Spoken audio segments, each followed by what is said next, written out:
Antes de que nos adentremos en los oscuros secretos de esta historia. Si estás listo para ser cómplice en cada misterio que desenterremos, suscríbete al canal para encender nuestra linterna y pulsa el botón de me gusta inmediatamente. Comencemos. En la tarde del 14 de agosto de 1920, mientras los tonos ámbar del atardecer proyectaban largas sombras sobre las calles empedradas y empinadas de Real del Monte, un silencio sepulcral se instaló en la casona de la familia Mondragón.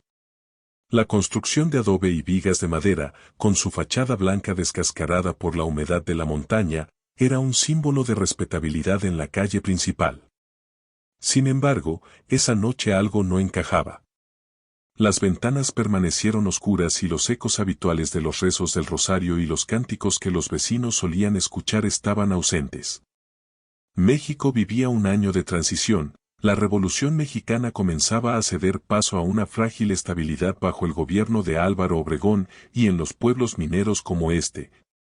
La fe y la tradición eran el único refugio contra la incertidumbre. Las hermanas Mondragón, Elena y Consuelo, de 22 y 20 años, eran consideradas el orgullo del pueblo. Elena, la mayor, acababa de titularse como maestra de primaria, mientras que Consuelo, de espíritu soñador, pasaba sus días capturando la neblina del pueblo con una vieja cámara de cajón que su padre le había regalado. Esa tarde, ambas habían asistido a la vigilia en la parroquia de Nuestra Señora del Rosario. Se les vio salir exactamente a las 8:45 de la noche. Rechazaron la oferta del padre Julián Valdespino de enviar al sacristán para acompañarlas, insistiendo en que la caminata bajo la luna sería agradable. A la medianoche, su padre, don Hipólito Mondragón, el boticario del pueblo y hombre de una severidad inquebrantable, perdió su estoicismo. Al ver que sus hijas no volvían, acudió a la oficina del comisario Roberto Leiva. «Comisario, algo les pasó a mis muchachas», dijo don Hipólito con la voz rota. «Nunca han llegado tarde. El sereno no las ha visto pasar». Al amanecer, el pavor se apoderó de Real del Monte. El comisario Leiva organizó una búsqueda con 50 mineros voluntarios. El bullicio de los mercados y el sonido de las mulas fue reemplazado por gritos desesperados que llamaban a Elena y Consuelo a través de los bosques de Oyamel. Fue Pancho, un joven mozo de las caballerizas, quien hizo el macabro descubrimiento al anochecer del 15 de agosto. En un barranco cerca del camino a Pachuca, vio un rebozo de seda blanco enganchado en unas espinas. Cerca, la tierra estaba removida. El comisario Leiva y su ayudante bajaron al claro del bosque. Allí, entre los pinos y la niebla, encontraron lo que perseguiría al pueblo por décadas. Los cuerpos de Elena y Consuelo yacían uno al lado del otro, con las manos entrelazadas como si estuvieran rezando. Sus vestidos de domingo estaban perfectamente acomodados. Ambas tenían múltiples heridas de puñal en el pecho. Sobre ellas, el asesino había colocado cruces hechas con ramas de pino atadas con hilos de seda. Lo más aterrador, en la boca de cada hermana había una hoja arrancada de una Biblia antigua.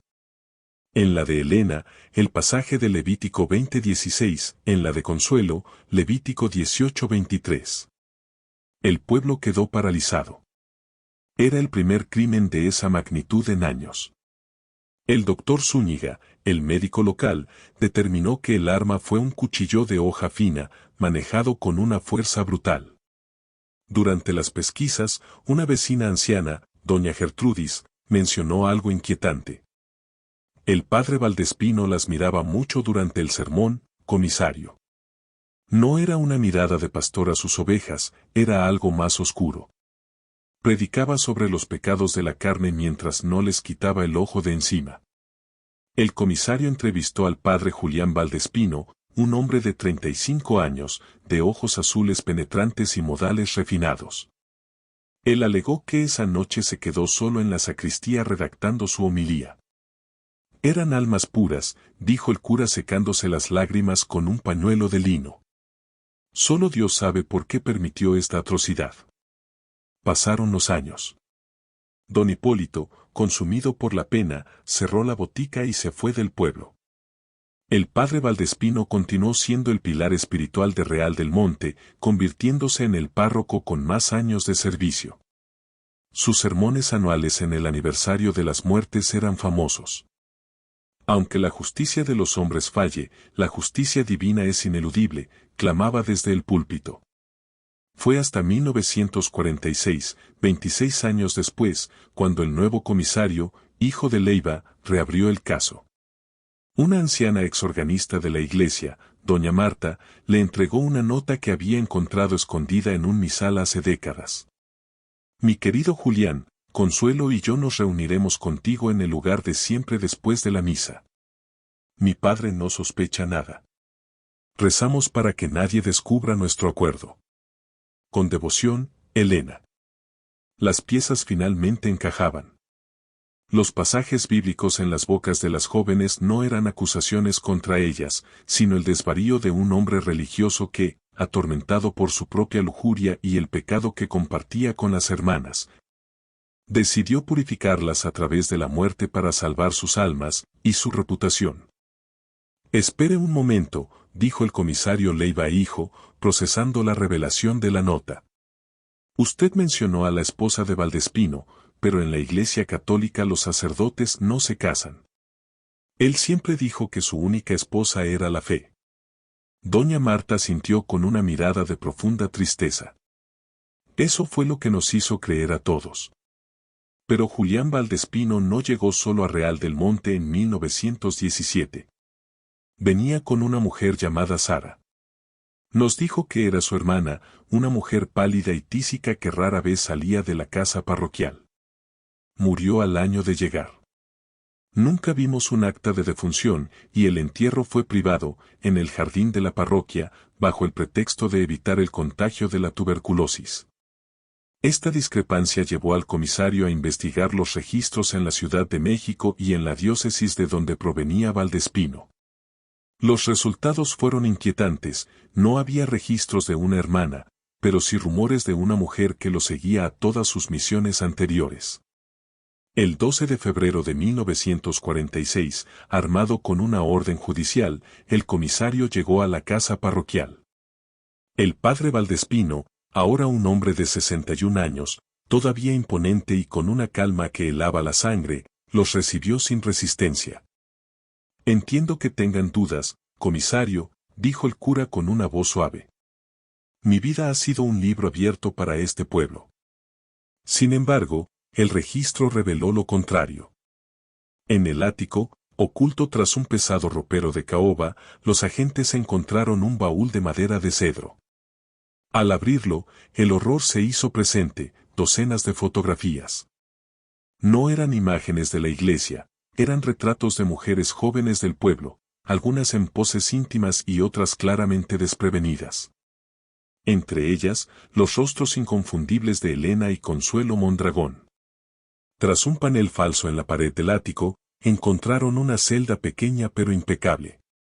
Había una cama estrecha, un escritorio y las paredes estaban tapizadas con páginas arrancadas de la Biblia, subrayadas con tinta roja en versículos que hablaban de la purificación por la sangre. Debajo de una tabla suelta del piso, hallaron un diario encuadernado en cuero. La caligrafía era elegante y precisa. En él, Valdespino detallaba lo que llamaba sus matrimonios espirituales. Había manipulado a Elena y Consuelo durante años, usando su posición de autoridad moral para convencerlas de que su relación era un mandato divino que trascendía las leyes humanas. La entrada del 14 de agosto de 1920 revelaba la verdad final. El Señor me ha mostrado la mancha en mi rebaño. Elena amenazó con confesarle todo a don Hipólito, decía que el peso del engaño le quemaba el alma. Consuelo, siempre la más débil, estaba dispuesta a seguirla. La cité en el barranco, bajo la promesa de una bendición final. El cuchillo fue el instrumento de la voluntad de Dios. Su sangre lavó mi pecado y el de ellas. He colocado las escrituras en sus bocas para que, quien las encuentre, entienda que el castigo fue justo. Mañana lloraré con el pueblo, pero mi alma está limpia. El comisario Leiva cerró el diario con las manos temblorosas. Padre Julián Valdespino, queda usted arrestado por el asesinato de las hermanas Mondragón. El cura no mostró sorpresa. Se levantó con parsimonia y dijo: He vivido con el perdón de Dios por 26 años. Supongo que ahora debo enfrentar el juicio de los hombres. El juicio, celebrado en Pachuca en abril de 1946, conmocionó a todo Hidalgo. La fiscalía presentó el diario, las fotos y el arma del crimen, un cuchillo de caza que Valdespino había escondido en el ático y que coincidía perfectamente con las heridas de las víctimas. El momento más dramático fue cuando un anciano y frágil don Hipólito Mondragón confrontó al asesino desde el banquillo. Le confié la pureza de mis hijas, susurró el boticario. Y usted usó esa fe para devorarlas. Julián Valdespino fue condenado a la pena máxima. Fue fusilado en noviembre de 1947. Sus últimas palabras, según los testigos, fueron un salmo sobre el arrepentimiento, aunque sus ojos nunca mostraron remordimiento real. La resolución del caso trajo paz a Real del Monte, pero también una cicatriz que nunca cerró del todo. La parroquia de Nuestra Señora del Rosario perdió a muchos fieles y la casona de los Mondragón fue demolida años después. Hoy en día, en el Panteón Inglés de Real del Monte o en el cementerio municipal, las tumbas de Elena y Consuelo siempre tienen flores frescas. Se dice que cada 14 de agosto, una neblina especialmente espesa baja desde la montaña y cubre sus lápidas. Como si el pueblo mismo quisiera proteger el recuerdo de las dos jóvenes que fueron víctimas de quien debía cuidarlas.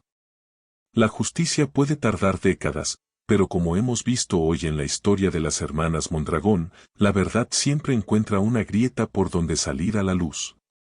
Si este relato te ha cautivado y crees que la memoria de las víctimas merece ser honrada a través de la verdad, te invito a que nos apoyes con un me gusta. Historias como estas, ocultas en los archivos olvidados de nuestros pueblos, merecen ser contadas. Suscríbete al canal y activa la campana de notificaciones, así nos ayudarás a seguir rescatando los casos más oscuros y fascinantes del pasado. Muchas gracias por acompañarnos en este recorrido, por tu tiempo y por ayudarnos a que estas voces no vuelvan a quedar en el olvido. Gracias por ver el video. Dios los bendiga.